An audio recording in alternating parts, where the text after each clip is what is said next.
jadi kalau misalnya di umur 6 bulan, anak sepertinya tidak menoleh, tidak mendengar adanya kehadiran orang lain atau bunyi suara yang lain, terus kemudian juga belum ada cooing dan babblingnya itu, kita harus bertanya-tanya nih pencapaiannya, kemampuannya benar atau tidak. Jadi banyak penelitian yang sudah melaporkan bahwa paparan terhadap media, ya kita kenal sebagai screen time yang tadi Mas Ridwan bilang itu, meningkatkan risiko anak menjadi terlambat berbicara ekspresif seperti itu. Halo, selamat pagi sahabat Rusni, sahabat Rumah Sakit Pelni, apa kabar? Senang sekali saya Ridwan Syah Maulana Azhar bisa berjumpa kembali dalam acara yang selalu memberikan informasi seputar kesehatan. Dimana lagi kalau bukan di acara Ngopi, Ngobrol Pagi bersama para ahli. Dan salah satu indikator perkembangan adalah kemampuan berbicara. Dan tahukah Sobat Rusni, gangguan berbicara merupakan salah satu gangguan perkembangan yang sering ditemukan pada anak. Lalu bagaimana jika seorang anak mengalami keterlambatan berbicara? Daripada penasaran, yuk simak langsung podcast ini sampai akhir karena kita akan ngobrolin seputar speech delay atau keterlambatan berbicara dengan ahlinya, yaitu Dr. Tuti Herawati, spesialis anak, konsultan tumbuh kembang pediatri sosial. Baik, selamat pagi dokter. Apa kabar dok? Alhamdulillah sehat. Gimana Mas Ridwan? Alhamdulillah juga sehat dokter. Baik. Seperti masa pandemi nih dok ya, kita masih bisa produktif dan sharing nih bareng sahabat Rusni di rumah. Ya, Oh iya, sekali lagi saya ucapkan selamat datang dok di acara Ngopi pagi ini untuk sharing ya sama kita semua. Nah dok, berbicara mengenai perkembangan pada anak nih dok, yang saya baca nih, mohon koreksi ya dok ya kalau salah, angka kejadian gangguan bicara nih atau keterlambatan bicara pada anak ini masih banyak dok. Nah, bisa dijelasin nggak dok, apa itu keterlambatan bicara atau speech delay ini? Oke. Baik, terima kasih Mas Ridwan. Kalau kita bicara keterlambatan bicara, itu sebenarnya adalah salah satu bentuk dari gangguan pada anak yang diakibatkan karena masalah di perkembangan kemampuan bicara bahasanya. Sehingga kemampuan bicara bahasa anak ini tidak sesuai dengan umur yang seharusnya.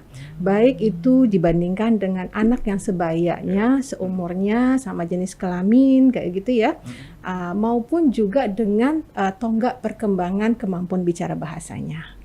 Kira-kira begitu. Jadi setiap tahapan usia juga perkembangan bahasanya juga berbeda-beda ya dok ya? Iya, betul. Oke. Nah, kan indikator perkembangan ini cukup banyak ya dok ya, dan bahasa ini menjadi salah satunya. Nah, apakah keterlambatan bicara ini dapat mempengaruhi proses perkembangan lain, dok? Ya, jadi sebenarnya kemampuan berbicara bahasa itu adalah salah satu dari pencapaian perkembangan anak selain dari pencapaian perkembangan kemampuan motor kasar, motor halus, kemampuan personal bicara bahasa dan kemandirian. Jadi kalau misalnya ada keterlambatan di ranah perkembangan bicara bahasa, sering juga tidak muncul sendiri, tetapi juga ada keterlambatan di ranah lain, termasuk di situ ranah kognitif, seperti itu. Jadi kita kalau misalnya menemukan anak terlambat bicara, perlu mengevaluasi kemampuan di ranah perkembangan yang lain. Oke, jadi saat misalnya orang tua baru ngeh nih, loh kok anak saya ada keterlambatan berbicara nih, harus dievaluasi juga ya tahap perkembangan pada aspek-aspek lainnya. Nah dok, kapan nih dok misalnya kita sebagai orang tua nih, udah ngeh nih anaknya mengalami keterlambatan berbicara, harus memeriksakan diri atau memeriksakan anaknya ke dokter ataupun ke profesional? Ya, jadi anak itu ada tahapan-tahapan pencapaian perkembangan. Misalnya ya di umur 6 bulan itu anak seharusnya sudah bisa cooing ya, dan babbling seperti itu ya. Jadi dari awalnya cooing, mengeluarkan suara, kemudian babbling ya, baba mama papa seperti itu. Nah, jadi kalau misalnya di umur 6 bulan anak sepertinya tidak menoleh, tidak mendengar adanya kehadiran orang lain atau bunyi suara yang lain, terus kemudian juga belum ada cooing dan babblingnya itu, kita harus bertanya-tanya nih pencapaiannya, kemampuannya benar atau tidak. Nah, terus kemudian di umur 6-12 bulan anak seharusnya sudah bisa berbicara yang berarti ya, mau, mamam, seperti itu ya, yang bukan cuman mama papa seperti itu. Tapi kalau misalnya dia tidak bisa menunjuk untuk keinginannya misalnya ya, kemudian juga ekspresi wajahnya tidak memperlihatkan ada keinginan tertentu, tidak menatap mata dan tidak mengeluarkan bunyi maksudnya. Nah, itu juga salah satu yang kita bilang sebagai warning sign di kelompok umur 6-12 bulan. Terus kemudian usia 12-18 bulan, anak tidak ada kata yang berarti, misalnya jatuh, mamam, seperti itu ya, atau bunyi nama hewan seperti itu yang dia sudah kenali sebelumnya. Nah, itu juga harus kita hati-hati. Kemudian usia 2 tahun seharusnya anak sudah bisa mengucapkan kalimat dengan 2 kata sederhana. Nah, ini juga belum misalnya ya. Nah, itu kita perlu waspadai dan kemudian perlu dievaluasi lebih dini, karena dengan lebih dini kita evaluasi, kita bisa lakukan intervensi lebih cepat. Oke, jadi kepekaan orang tua penting banget ya, ternyata. Betul. Jadi bukan hanya memenuhi kebutuhan nutrisinya saja, tapi kepekaan terhadap proses tumbuh kembangnya juga sangat penting ya. Oke, nah dok, untuk ada nggak sih dok stimulasi-stimulasi khusus nih, misalnya untuk mencegah tadi speech delay tadi yang bisa dilakukan sejak dini oleh orang tua? Ya, jadi sebenarnya kemampuan bicara bahasa itu dimulai bahkan dari dalam kandungan ya. Anak sebenarnya sudah mendengar bunyi-bunyi yang yang sehari-harinya sudah dijalani oleh ibunya. Nah, terus kemudian pada saat baru lahir, stimulasi yang dilakukan oleh ibu bahkan semenjak aktivitas yang sederhana, menyusui, mengganti pakaian, mengganti popok, itu sebenarnya sangat-sangat penting. Jadi ibu tidak hanya menganggap ini bayi belum mengerti bahasa, terus kemudian hanya diam, tetapi kemudian ajak berbicara, lakukan tatapan mata, kontak mata yang adekuat, kemudian sambil menyusui juga dinyanyikan, ajak bicara, dan kemudian sampaikan organ-organ tubuhnya, nama-nama anggota tubuhnya, karena itu sepertinya bayinya mungkin belum respon ya, tetapi nanti lama-lama itu akan menjadi dasar untuk perbendaharaan kata-katanya nantinya. Nah, begitu juga nanti begitu bertambah umur, setiap dia melakukan aktivitas itu disebutkan nama bendanya, disebutkan sedang melakukan apa, disebutkan ekspresinya apa, itu kemudian akan menjadi perbendaharaan kosakata yang nanti suatu saat pada saat dia usia 2 tahun dia sudah bisa mengikut mengulang lagi ya, ekolali kita bilang, dan itu nanti akan terlihat bahwa dia akan lebih bisa akuisisi ya, menyampaikan kata-kata barunya yang dalam jumlah yang perlahan-lahan akan kelihatan akan makin pesat jumlahnya, seperti itu. Jadi stimulasinya bisa dimulai dari sebetulnya hal-hal kecil ya dok ya, Betul. bahkan dari semasa mengandung ya dalam proses kehamilannya. Wah, menarik nih dok ya, ternyata banyak hal-hal yang memang bisa menstimulasi atau bahkan mendukung pertumbuhan dan perkembangan anak ini jadi sesuai ya dok ya. Nah, dok kan zaman sekarang nih banyak orang tua yang memang supaya anaknya anteng gitu, biasanya dikasih gawai. Padahal kan banyak hal-hal tadi ya dok ya, stimulasi-stimulasi yang lain memang bisa dilakukan ya. Nah, atau yang bisa kita sekarang kenal tuh kayak screen time ya dok. Nah, apakah itu bisa mempengaruhi nggak sih dok pada proses perkembangan berbicara ini? Ya. Memang kita tidak bisa menafikan bahwa gawai ya, apakah itu handphone, smartphone seperti itu, laptop, televisi, itu adalah media-media yang memang sudah masuk sampai ke rumah masing-masing, masuk ke kamar, ke setiap orang seperti itu ya. Namun ternyata semua hal itu kan ada dua sisi ya, sisi positif, ada sisi negatifnya. Terlalu berlebihan itu ternyata juga tidak baik. Jadi banyak penelitian yang sudah melaporkan bahwa paparan terhadap media ya, kita kenal sebagai screen time yang tadi Mas Ridwan bilang itu meningkatkan risiko anak menjadi terlambat berbicara ekspresif seperti itu. Jadi makin dini anak dikenalkan dengan screen time, itu risiko terlambat bicara ekspresifnya lebih tinggi. Dikatakan bahwa ada penelitian menyebut pada kelompok usia 15 sampai 35 bulan itu durasi screen time yang lama ternyata menyebabkan keterlambatan bicara 3,3 kali lebih tinggi dibandingkan anak yang tidak terpapar screen time atau screen time tetapi sesuai dengan rekomendasi kita ya. Jadi kalau misalnya usia di bawah 2 tahun kan memang sebaiknya tidak tidak menonton televisi, tidak menonton layar dan gadget, tetapi hanya bicara timbal balik itu dibolehkan seperti itu. Sampai usia 2 tahun. Ya, nah, di atas itu boleh di bawah di bawah 1 jam,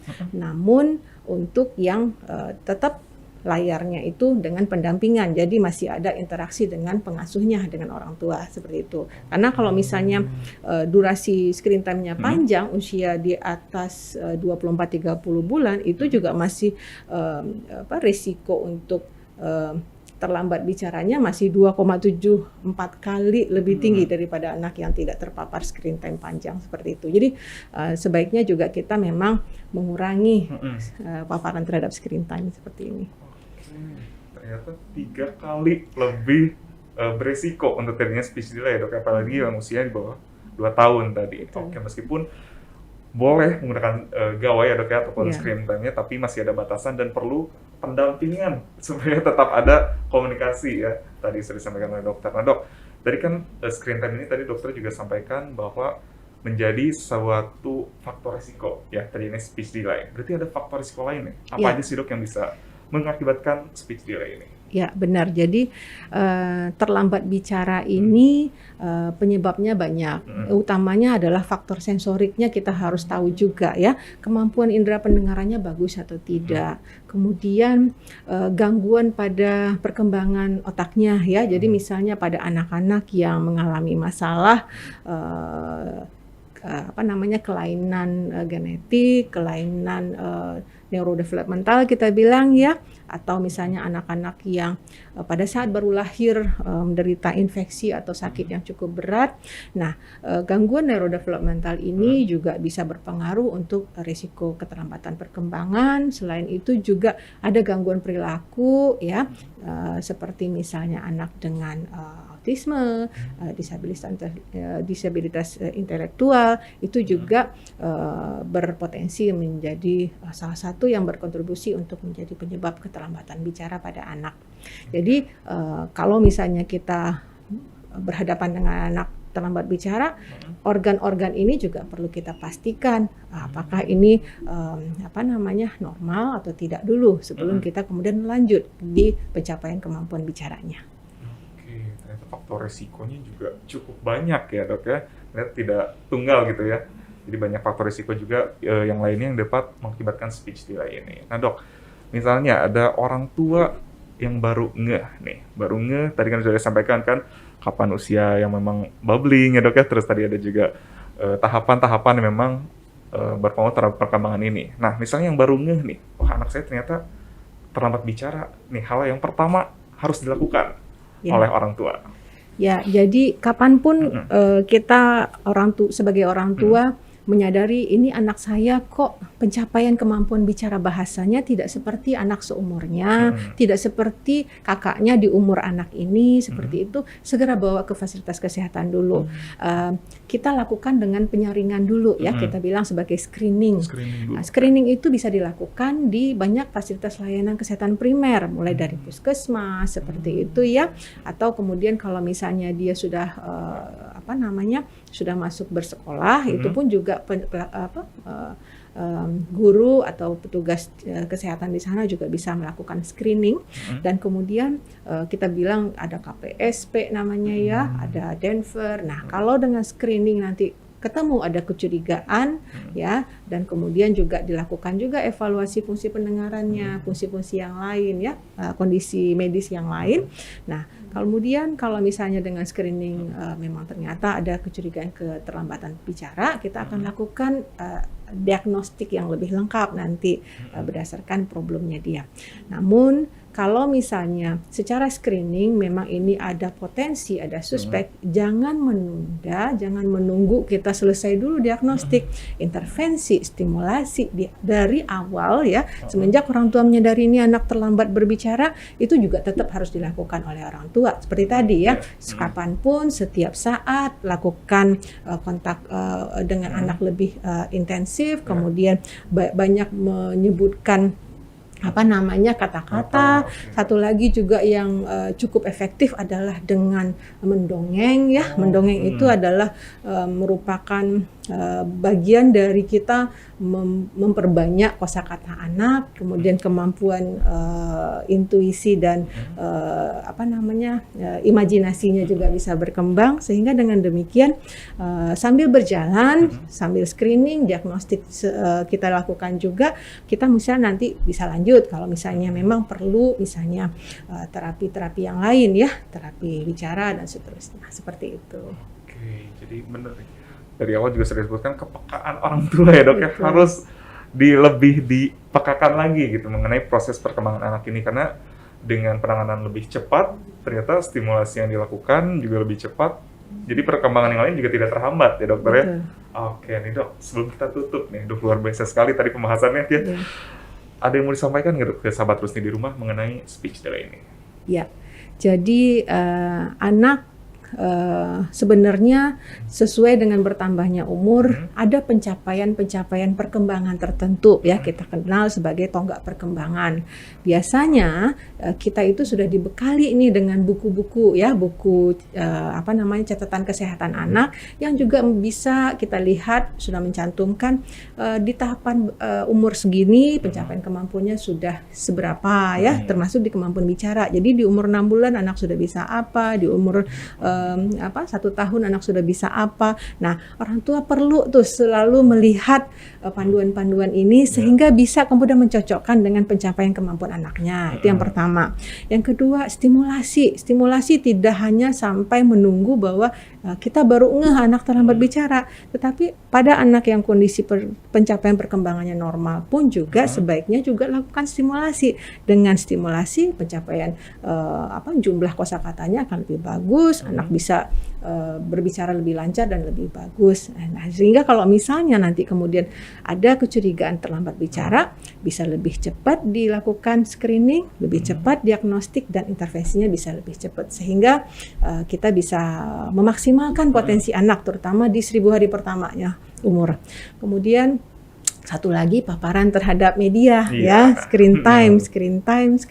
Biasanya kita selalu ingetin begitu ya. Jadi media sih boleh, tetapi dalam koridor yang dibolehkan sesuai dengan umurnya. Kira-kira begitu. Oke, jadi sahabat Rusni di rumah nih, daripada anaknya dikasih gawai, mending ajak ngobrol ya. Karena selain tadi untuk menstimulasi, juga untuk memperkaya kosakata dari anaknya tersebut ya dok ya, supaya perkembangannya juga semakin cepat dan sesuai. Sama satu lagi, dongeng. Nah, kayaknya cuma sekarang udah mulai kurang ya dok ya. Jadi banyaknya anaknya dikasih kartun ya, jadi mendapatkan dongengnya malah dari kartun ya. Justru kosakata ini ataupun mungkin stimulasi yang lebih baik dan efektif tadi dari orang tuanya langsung. Betul. Oke, baik. Terima kasih dokter, luar biasa sekali. Nah, Sobat Rusni udah makin tahu kan apa itu keterlambatan berbicara dan pentingnya melakukan stimulasi-stimulasi untuk proses perkembangan anak. Salah satunya adalah stimulasi berbicara. Proses pemantauan ataupun pemeriksaan tumbuh kembang anak bisa dilakukan di klinik tumbuh kembang anak Rumah Sakit Pelni. Dan bagi Sobat Rusni yang ingin melakukan pemeriksaan ataupun berkonsultasi dengan Dr. Tuti, bisa datang langsung ke Poliklinik Heritage Rumah Sakit Pelni setiap hari Senin dan Kamis mulai pukul 10 pagi. Untuk informasi lebih lanjut, Sobat Rusni bisa hubungi nomor yang ada di deskripsi box. Dan untuk mendapatkan informasi terupdate seputar kesehatan dan penawaran menarik mengenai pelayanan di Rumah Sakit Pelni, Sobat Rusni wajib untuk follow akun Instagram kami di RS Pelni. Dan jangan lupa untuk like, komen, dan subscribe kanal YouTube kami di RS Pelni. Terima kasih atas perhatian Anda. Sampai jumpa di acara ngopi selanjutnya. Baik, sekali lagi terima kasih Dr. Tuti atas informasinya dan sudah hadir di ngopi pagi ini. Salam sehat. Salam sehat.